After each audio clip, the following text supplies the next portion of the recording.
The sheets tangled around us as he moved above me, his hands gripping my hips as though he was holding onto the last solid thing in his life. I'd never felt someone like Jonah before, so careful, so deliberate, and yet so completely lost in the moment. His kisses were soft but desperate, like he was trying to prove something to himself or to me. I arced into him, letting the warmth of his body push away the ever-present cold that lingered in my world. The room was dimly lit, the faint glow of a street light sneaking through the blinds, casting shadows on his face.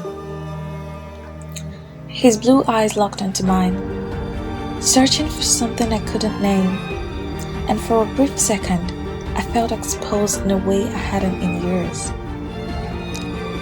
I wasn't sure if I was ready to let him see all of me, but in that moment, I didn't have to decide.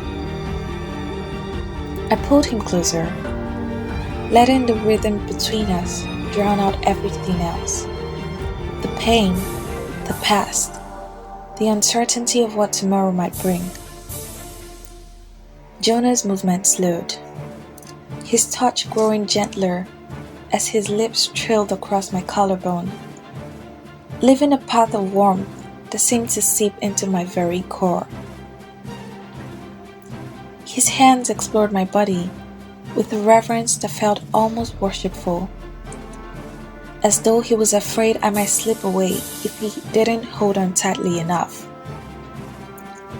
I let my fingers thread through his hair, pulling him closer, and for a moment everything else, the weight of the past, the doubt, the pain, melted away. All that mattered was the way his body felt against mine, the way his breath mingled with mine as we moved together in perfect harmony. The air around us was heavy with heat and something deeper, something neither of us could put into words. I let myself be vulnerable in his arms, my defenses crumbling as his lips met mine in a kiss that felt both urgent and tender.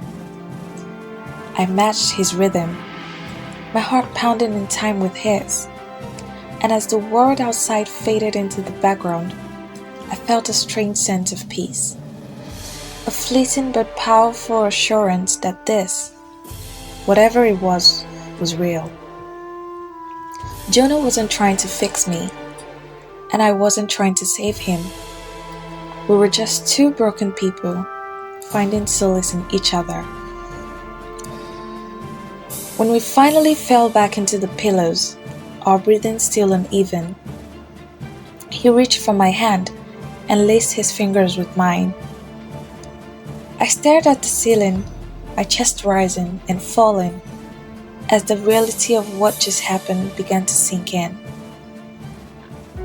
I turned my head to look at him, his face softened by the dim light, and saw something in his eyes I hadn't seen before.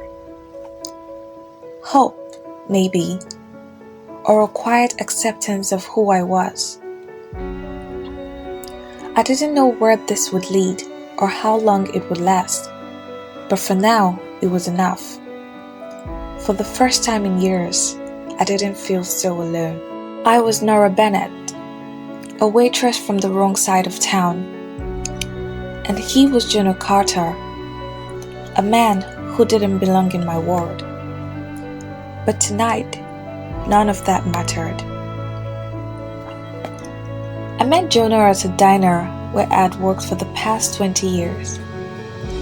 He came in one night, dressed in a suit that screamed money, but his eyes were dull, haunted. I didn't think much of him at first. Just another guy looking to drown his sorrows in a greasy burger and a cheap beer. But then, he started coming back. He'd sit at the counter, always alone, always quiet, and after a while, I started to wonder about him. It wasn't until I saw him lose it over a ketchup bottle that I realized there was more to Jonah than met the eye. He mutters something about how life was supposed to be simple, how things like this shouldn't be so hard, and I couldn't help but laugh.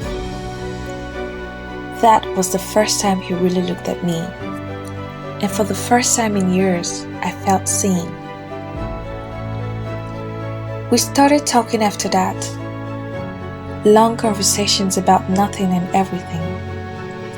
Late nights where the rest of the world seemed to disappear. Jonah told me about his wife, about how he had lost her, and how he felt like he was just drifting through life.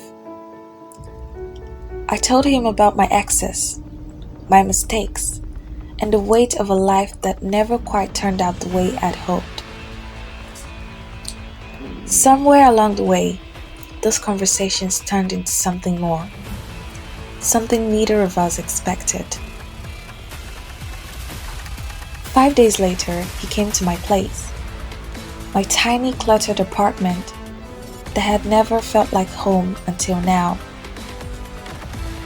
Jonah stood awkwardly in the middle of my living room, his hand in his pocket, looking like he didn't know what to do with himself. I walked over to him, placed a hand on his chest, and leaned in to kiss him.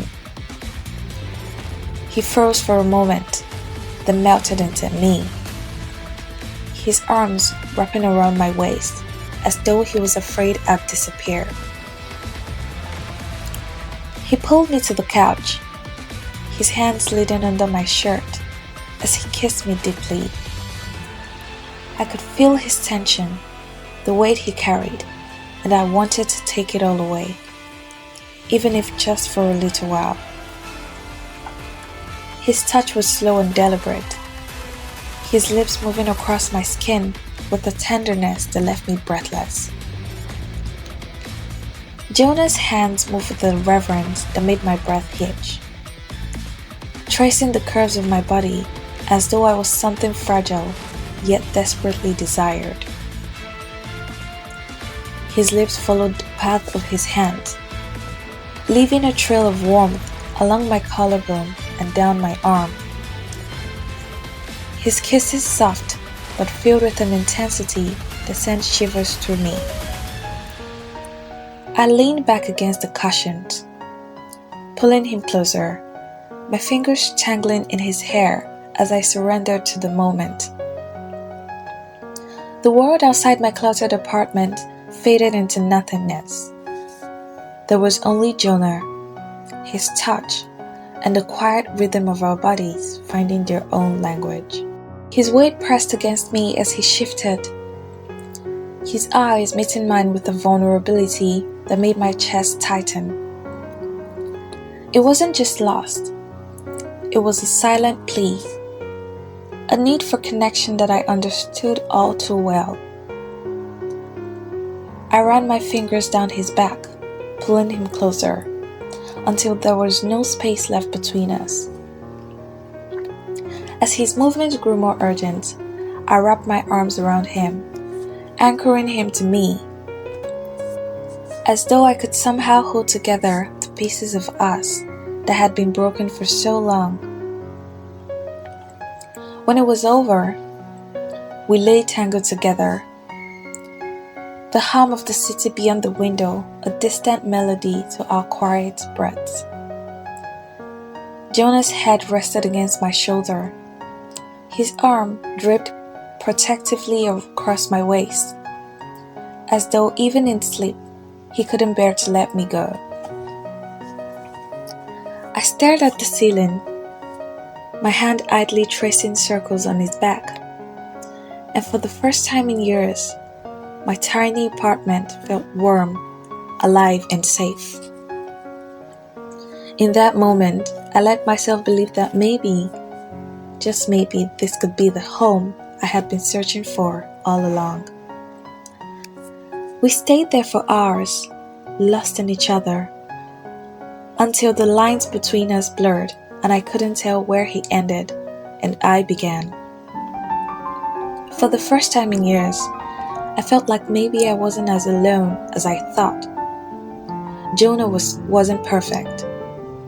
Neither of us were, but for the first time, I started to believe that maybe, just maybe, we could be enough for each other. Jonah and I weren't supposed to work.